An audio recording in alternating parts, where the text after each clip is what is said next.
Good evening, Mr. Bond fans. There's an undeniable visceral pleasure in seeing Bond villains get their comeuppance in each successive installment. Audiences can leave the theatres knowing that once again the world is saved, but what if that's not always the case? What if there are villains who manage to escape death and evade the authorities altogether? What if the film ends and they're still out there, somewhere, lurking in the shadows, plotting their revenge against the world, and if Agent 007 can't even bring them to justice, then who can? So sleep tight tonight, kids! Yeah, a surprisingly long list of 007's adversaries have managed to evade death, and some even seemingly elude the authorities altogether, and these aren't all insignificant villains either. Some of them are responsible for incredibly heinous acts and evade cinematic justice completely. This is going to be a rundown of some of the more notable Bond villains who've lived, and whether or not they maybe actually deserved to get away. And who better to start off this list with than probably the most egregious example of a Bond villain that literally got away with murder, the villain responsible for directly killing James Bond's wife. I'm of course talking about On Her Majesty's Secret Service's Irma Bunt. But first, pay attention 007 fans, because this is another shout out to the world's largest smart wallet brand Ekster, who recently sent me one of their latest products to talk about. This is one of the limited edition Vachetta Parliament wallets in Bergamo Brown. Now, this is environmentally certified responsible leather. I recommend heading over to the Ekster site, link below for more information on how the leather that the company uses is ethically sourced and crafted, but it really does have such a quality feel, look, and even smell to it. Opening it up, there's a couple of places for cards and a nice sturdy strap here where I've been keeping pound notes on my other Vachetta. There's a place on the back for holding the tracker card if you opt in for one of those, or you could even use this space to store another card or so, and of course it has that signature card access that is endlessly satisfying. The cards in here are also protected from card skimming. If you use public transport regularly, live in a big city, you've probably heard about fraudsters using devices to duplicate contactless cards. Well, RFID protected wallets like this use electromagnetic technology to defend against such con artists and keep your cards safe, and I'm so happy with myself for having an excuse to talk about electromagnetic technology. This is sounding like a genuine Q briefing. Ekster currently have a 4th of July sale on their site, so do head over there for more details on this and other limited editions they currently have for sale using the link below. And I don't know if this is a bit of a weird thing to end on, but this thing has that really lovely new leather smell that is just absolutely gorgeous. And I guess I'm saying this because if you catch me at a Bond screening somewhere and I'm at the concession stand waiting for my popcorn or whatever, and you see me with this wallet out and I'm just like casually sniffing it, well, now you know why. Played by Ilsa Stepat in the 1969 film, Bunt is really the right-hand woman to the main villain Blofeld, aiding him in his diabolical scheme to hold the world to ransom. The duo are of course thwarted by 007, only to return to exact their revenge on him on the day of his wedding, with Blofeld driving the car and Bunt wielding the machine gun that puts the fatal bullet in the head of Mrs. James Bond. Now, one would assume that this little detail would be of some real consequence in the next film in the series. The villain responsible for the most personal attack on James Bond ever would surely get some kind of comeuppance, right? Right? Well, no, Irma Bunt is never seen again in this series. In the next film, Diamonds Are Forever, it brushes over her character completely. Now, there are several potential reasons for this. First being that, sadly, the actress Ilsa Stepat passed away mere days after On Her Majesty's Secret Service received its premiere. Now, the Bond series is known for recasting roles. I mean, Thunderball through Diamonds Are Forever have a different actor playing Blofeld in each one, and I'm sure that if they really felt the need to bring back the character, they could have recast, though there is always the possibility that the filmmakers left the role untouched out of respect for the actress. Though I think the far more likely possibility is that when Sean Connery replaced George Lazenby and returned to the James Bond role for Diamonds Are Forever, there was a general feeling that the filmmakers sought to gloss over the events of the previous installment, which, though successful enough at the box office, was nonetheless deemed a disappointment at the time. So Diamonds Are Forever opens in Japan, the last place we saw Connery's Bond in You Only Live Twice, potentially subtly writing On Her Majesty's Secret Service out of the continuity, if you want to take it that way. Whatever the real reason, more than 40 years on, her crimes go unpunished. The character does, however, reappear in Ian Fleming's own sequel to Majesty's Secret Service, which was You Only Live Twice. Yeah, I know, they filmed the books out of order, it can all get very confusing. So there is some closure there for the character for fans of literary Bond, but for the cinematic version of the character to never receive an appropriate comeuppance, it's very notable, and she totally deserved to be caught and punished for her crimes. She killed James Bond's wife. This is one Bond villain who did not deserve to get away. I'm sorry. Just to address the elephant in the room as well, given Blofeld's prominent recurring role in the series, the number of times he's gotten away, and the multiple continuities he exists in, he will not be counted on this list. Guy pretty much deserves a list on his own, he gets away that much. Moving on to another very notable Bond villain, Jaws, played of course by Richard Kiel in both The Spy Who Loved Me and Moonraker. Though a henchman character for the most part in both installments, the steel-toothed villain is turned from a bad guy to a good guy, largely thanks to the persuasive eye contact of his non-braces-wearing lady friend in the latter film. In the character's final scene in the film series, he aids Bond's escape from an exploding space station before jettisoning off into orbit himself, and eventually, and let's face it, somewhat miraculously, surviving the trip and landing on Earth alive. Colonel Scott reports picking up 2 survivors from the space station. A tall man and a short blonde woman. Did I say survivors? I meant corpses. Now, Jaws could be quite a menacing figure in both films, and was responsible for a fair few grisly deaths, but despite that, the fact that his character is given something of a redemption arc, which is a rare thing for Bond villains, and actor Richard Kiel just brings so much personality to the role that you can't help but kinda love the guy, or at least kind of in a scary love kind of way, at least. I mean, I swear that this scene is single-handedly responsible for my phone box phobia. As a result of that, I think that Jaws is the most deserving of the Bond villains who got away, assuming he and Dolly didn't land only for the authorities to turn up and be all like, yeah, excuse me, 8-foot-tall man, about all those people that you've killed, well, we have laws. Well, here's to us.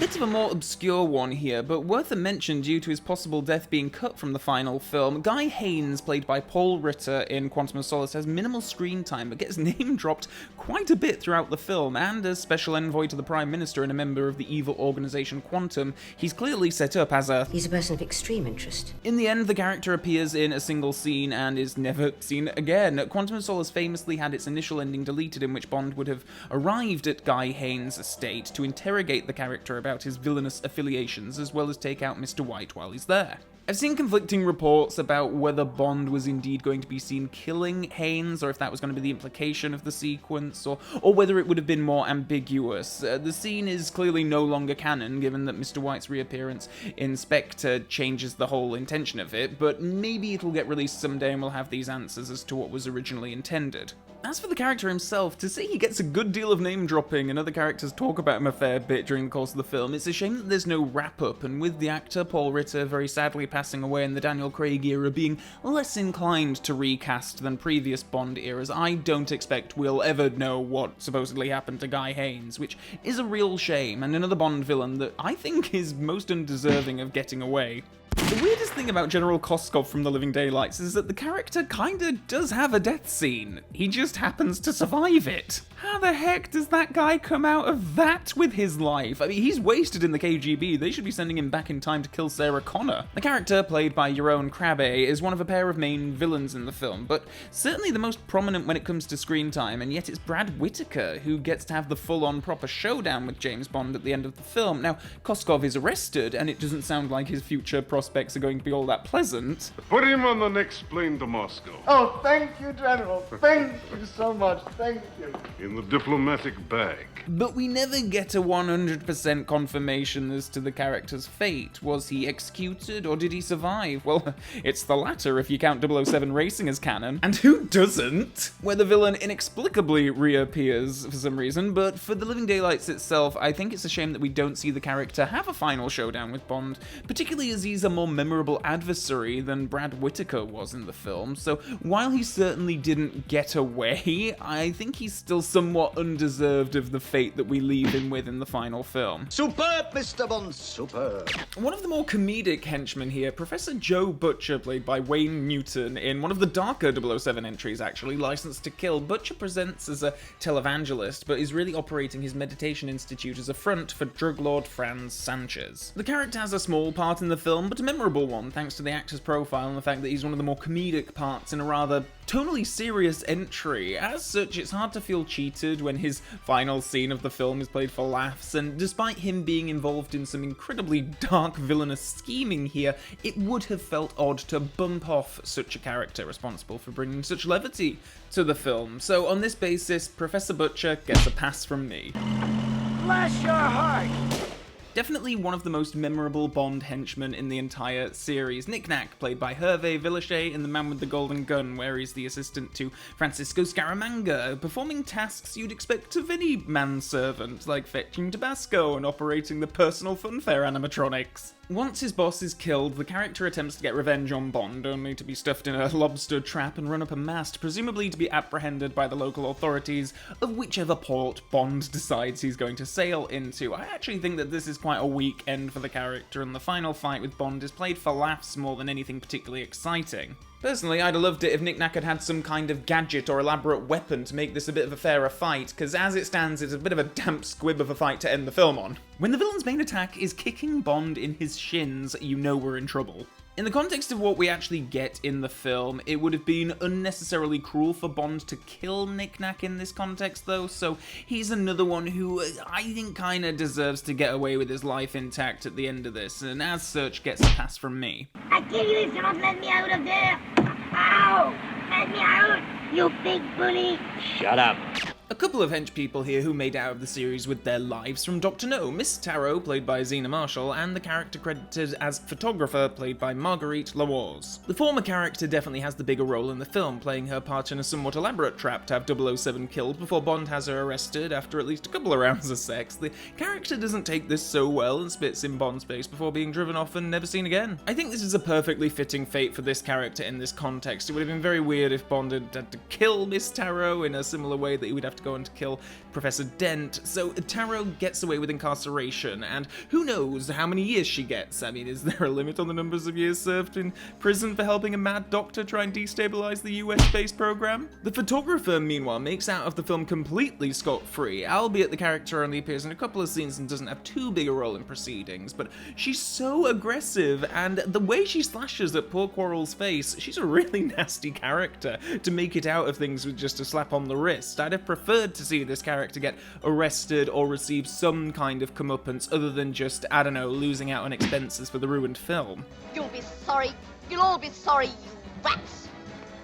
And now we end this rundown with possibly the most memorable of all the Bond villains to have survived their interaction with James Bond. I'm of course talking about one of the most notable villains from Live and Let Die, the incomparable Whisper, yes, played by Earl Jolly Brown. The character's fate is left somewhat ambiguous after Bond locks him away in this massive canister in Dr. Kananga's base, so either he's still in there, or Bond gets out and informs CIA of the base, and they come back and then take Whisper into custody, which is certainly the line of thinking that 007 Racing took as the character reappears in that game. How is that game the Rosetta Stone of ambiguously fated Bond villains? Being a relatively minor henchman and one that's definitely played more for laughs than anything else, I'm fine with Whisper's fate being left somewhat ambiguous. I definitely don't feel cheated by him seemingly surviving the events of the film.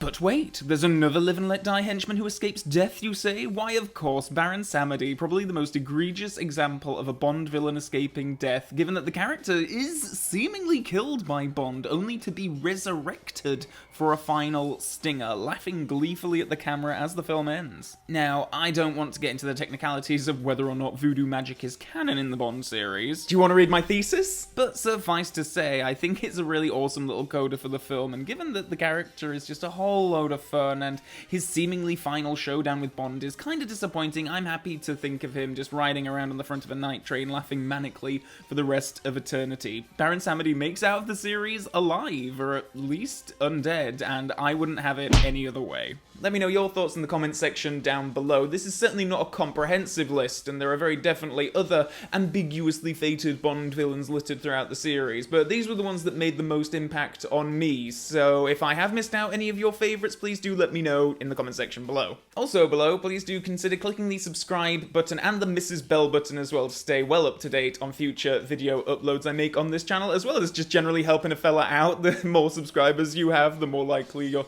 channel is going to be promoted to people who maybe haven't seen your stuff before, so if you've liked this video, or any video in fact, please do consider clicking the subscribe button. And of course also below are links to my social media pages, including my Twitter page, my Facebook page, and my Patreon page. For those of you I knocked my bow tie then. Start that again. Also below are links to my various social media pages, including my Twitter page, my Facebook page, and my Patreon page, for those of you who want to go one extra step in supporting this channel. And with all that being said, and until next time, Bond fans, so long for now.